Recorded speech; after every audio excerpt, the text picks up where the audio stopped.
ಉಡಾಯಿಸೋ ಖಾರ ಬಣ್ಣ ರುಚಿಯನ್ನು ನೀಡುತ್ತದೆ. ಮೆಣಸಿನ ಪುಡಿ ಚಿಂದಿ ಉಡಾಯಿಸೋ ಖಾರ ಬಣ್ಣ ರುಚಿ. ಮುಖ್ಯಮಂತ್ರಿಗಳೇ ಟ್ವೀಟ್ ಮಾಡ್ತಾರೆ. ಏನು ಹೇಳ್ತಾರೆ ಮುಖ್ಯಮಂತ್ರಿಗಳು? ನಿನ್ನೆಯ IPL ಫೈನಲ್ಸ್ ಪಂದ್ಯದಲ್ಲಿ ಭರ್ಜರಿ ಜಯಗಳಿಸಿ ತವರೂರಿಗೆ ಆಗಮಿಸುತ್ತಿರುವ ಕರ್ನಾಟಕದ ಹೆಮ್ಮೆಯ RCB ತಂಡವನ್ನು ಸಮಸ್ತ ಕನ್ನಡಿಗರು ಪರವಾಗಿ ಇಂದು ಸಂಜೆ 4 ಗಂಟೆಗೆ ವಿಧಾನಸೌಧದ ಭವ್ಯ ಮೆಟ್ಟಿಲುಗಳ ಮೇಲೆ ಅಭಿನಂದಿಸಿ ಸನ್ಮಾನಿಸಲಿದ್ದೇವೆ. ಕೋಟ್ಯಾಂತರ ಅಭಿಮಾನಿಗಳು 18 ವರ್ಷಗಳ ಕಾತುರ ಕಾಯುವಿಕೆ ಕೊನೆಗೊಂಡು ಇಡೀ ರಾಜ್ಯದಲ್ಲೇ ಹಬ್ಬದ ವಾತಾವರಣ ಸೃಷ್ಟಿಸಿದ ಈ ಐತಿಹಾಸಿಕ ಗೆಲುವಿನ ಸಂಭ್ರಮದಲ್ಲಿ ನೀವು ಭಾಗಿಯಾಗಿ. ಇದನ್ನು ಯಾರು ಹೇಳ್ತಾರೆ? ರಾಜ್ಯದ ಮುಖ್ಯಮಂತ್ರಿಗಳು ಸಿದ್ದರಾಮಯ್ಯನವರೇ ಸ್ವತಃ ಟ್ವೀಟ್ ಮಾಡ್ತಾರೆ. ಇಲ್ಲಿ ಸಿದ್ದರಾಮಯ್ಯನವರು ಟ್ವೀಟ್ ಮಾಡ್ತಾರೆ.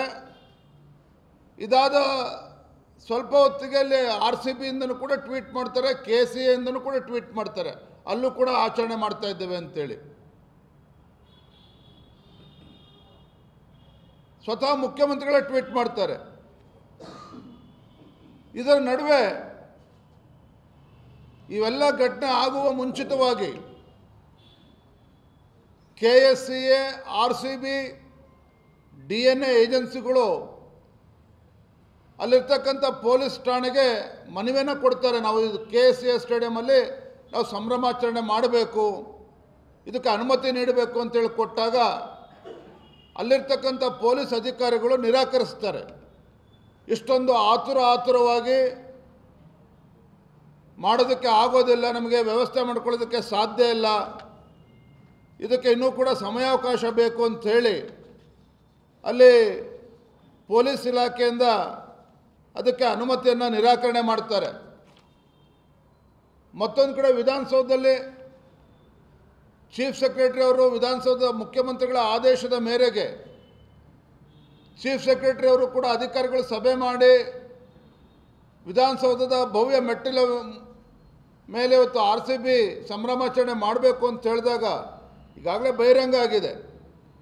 ದಿನಾಂಕ 4/6/2025 ರಾಯಲ್ ಚಾಲೆಂಜರ್ಸ್ ಬೆಂಗಳೂರು ಕ್ರಿಕೆಟ್ ತಂಡವನ್ನು ವಿಧಾನಸೌಧ ಭವ್ಯ ಮೆಟ್ಟಿಲುಗಳ ಮೇಲೆ ಸನ್ಮಾನಿಸುವ ಕಾರ್ಯಕ್ರಮ ಆಯೋಜಿಸಲು ಅಭಿಪ್ರಾಯ ವರದಿಯನ್ನು ಸಲ್ಲಿಸುತ್ತಿರುವ ಬಗ್ಗೆ ಇದರಲ್ಲಿ ಅಧಿಕಾರಿಗಳು ಪೊಲೀಸ್ ಇಲಾಖೆ ಸ್ಪಷ್ಟವಾಗಿ ಉಲ್ಲೇಖ ಮಾಡ್ತಾರೆ. ರಾಯಲ್ ಚಾಲೆಂಜರ್ಸ್ ಬೆಂಗಳೂರು ಆಟಗಾರರನ್ನು ಮಾನ್ಯ ಮುಖ್ಯಮಂತ್ರಿಯವರು ಸನ್ಮಾನಿಸುವ ಕಾರ್ಯಕ್ರಮವನ್ನು ಏರ್ಪಡಿಸುವ ಅನುಮತಿ ನೀಡುವ ಕುರಿತು ಇಲ್ಲೇನು ಹೇಳ್ತಾರೆ ಅಂತ ಹೇಳಿದ್ರೆ, ವಿಧಾನಸೌಧದ ಭವ್ಯ ಮೆಟ್ಟಿಲುಗಳ ಮುಂಭಾಗ ಕಾರ್ಯಕ್ರಮವನ್ನು ಆತುರದಲ್ಲಿ ಆಯೋಜಿಸುವುದರಿಂದ ಲಕ್ಷಾಂತರ ಸಂಖ್ಯೆಯಲ್ಲಿ ಕ್ರಿಕೆಟ್ ಅಭಿಮಾನಿಗಳು ವಿಧಾನಸೌಧಕ್ಕೆ ಆಗಮಿಸುವುದರಿಂದ ಭದ್ರತಾ ವಿಭಾಗ ಅಧಿಕಾರಿಗಳ ಸಿಬ್ಬಂದಿಗಳ ಕೊರತೆ ಇರುವುದರಿಂದ ಬಂದೋಬಸ್ತ್ ಕರ್ತವ್ಯ ಮಾಡೋದಕ್ಕೆ ತೊಂದರೆ ಆಗುವ ಸಾಧ್ಯತೆ ಇದೆ. ಇದು ಪೊಲೀಸ್ ಇಲಾಖೆ ಸ್ಪಷ್ಟವಾಗಿ ಹೇಳಿದೆ. ವಿಧಾನಸೌಧದ ಮುಂದೆ ಕಾರ್ಯಕ್ರಮ ಮಾಡಬೇಕಾದ್ರೂ ಕೂಡ ಪೊಲೀಸ್ ಇಲಾಖೆಯವರು ಹೇಳ್ತಾರೆ ಯಾವುದೇ ಕಾರಣಕ್ಕೂ ಮಾಡೋದಕ್ಕೆ ಸಾಧ್ಯ ಇಲ್ಲ. ಲಕ್ಷ ಸಂಖ್ಯೆಯಲ್ಲಿ ಅಭಿಮಾನಿಗಳು ಬರ್ತಾರೆ.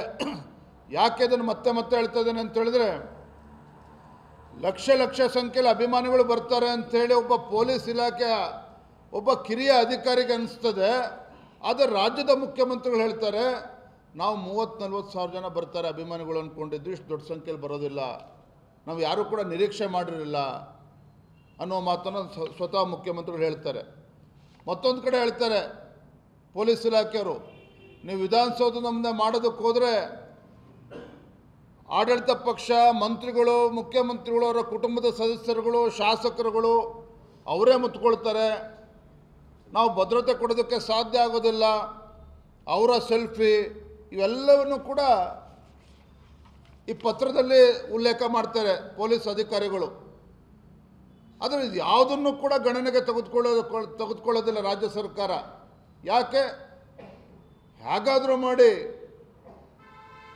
RCB ಗೆಲುವಿನಲ್ಲಿ ತಾವು ಕೂಡ ಒಂದು ಪುಕ್ಕಟ ಪ್ರಚಾರವನ್ನು ಗಿಟ್ಟಿಸ್ಕೊಳ್ಬೇಕು ಅನ್ನುವ ಹಪಾಪಿ ಏನು ರಾಜ್ಯದ ಮುಖ್ಯಮಂತ್ರಿಗಳಿಗಿತ್ತೋ ಇದರ ಪರಿಣಾಮವಾಗಿ ಅಲ್ಲಿ ಪರ್ಮಿಷನ್ ಕೊಡ್ತಾರೆ.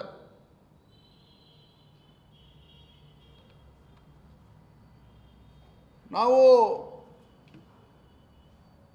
ಇಲ್ಲಿ ಪೊಲೀಸರು ಇಲಾಖೆ ಬಲವಂತವಾಗಿ ಪರ್ಮಿಷನ್ ಕೊಟ್ಟರೆ ವಿಧಾನಸೌಧದ ಮುಂದೆ, ಅಲ್ಲಿ ಚಿನ್ನಸ್ವಾಮಿ ಸ್ಟೇಡಿಯಮಲ್ಲಿ FIR ಕೂಡ ರಿಜಿಸ್ಟರ್ ಮಾಡಿದ್ದಾರೆ.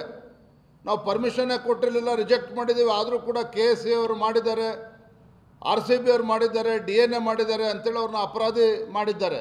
ಅದಿರಲಿ, ಕಾನೂನಾತ್ಮಕವಾದಾಗಲಿ.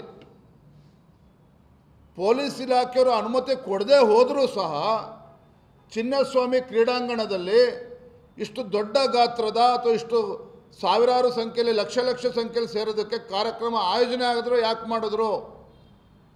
ಮಾಡಿದ್ರು ಅಂತೇಳಿದರೆ KSCAಗೆ ಅಥವಾ RCBಗೆ ಅಲ್ಲಿದ್ದಂಥ ಉಪಮುಖ್ಯಮಂತ್ರಿಗಳ ಒಂದು ಭರವಸೆ, ನಾನು ಇದನ್ನು ಮಾಡ್ರಿ, ನಾನು ಕೂಡ ಒಬ್ಬ ಡೆಪ್ಟಿ ಚೀಫ್ ಮಿನಿಸ್ಟರ್, ಏನಾಗುತ್ತೆ ನಾನು ನೋಡ್ಕೊಳ್ತೇನೆ, ನೀವು ಮುಂದುವರಿಸಿ, ನಾನಿದ್ದೇನೆ, ಪೊಲೀಸವ್ರು ನೀವು ಯಾರೂ ಕೂಡ ಗಾಬರಿ ಆಗಬೇಡಿ ಅಂಥೇಳಿ ಆ ಕಡೆಯಿಂದ ಉಪಮುಖ್ಯಮಂತ್ರಿಗಳ ಒತ್ತಡ, ಇಲ್ಲಿ ರಾಜ್ಯದ ಮುಖ್ಯಮಂತ್ರಿಗಳ ಒತ್ತಡ ವಿಧಾನಸೌಧ ಮುಂದೆ ಆಚರಿಸೋದಕ್ಕೆ.